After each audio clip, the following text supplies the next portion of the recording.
عبداللہ ابن سلام کہتے ہیں کہ جب حضور مکے سے ہجرت فرما کے مدینہ تشریف لائے تو باقاعدہ ایک سوال نامہ لے کر میں حضور کی خدمت میں گیا، اور میرا خیال یہ تھا کہ میں یہ پوچھوں گا، اس کا جواب یہ آیا تو اس پر یہ اعتراض اٹھاؤں گا۔ باقاعدہ چونکہ یہودی تھے اور بہت پڑھے لکھے شخص تھے، معاملہ فہم تھے، حضرت یوسف علیہ السلام کی اولاد سے تھے، اور یہودی بھی ان پہ ناز کرتے تھے،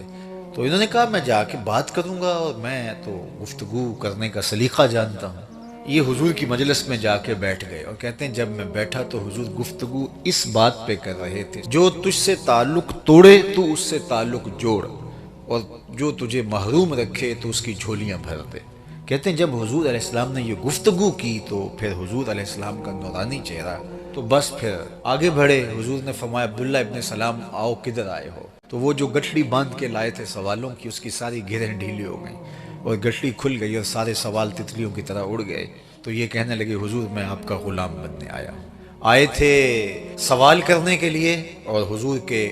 غلام بے دام بن گئے۔ اور جب یہودی علماء کو پتہ چلا کہ وہ جو مناظرہ کرنے گئے تھے وہ دل ہار بیٹھے ہیں، تو وہ برداشت نہ کر پائے اور دوڑے اور عبداللہ ابن سلام کو کہا تو نے یہودیت کی ناک کٹوا دی،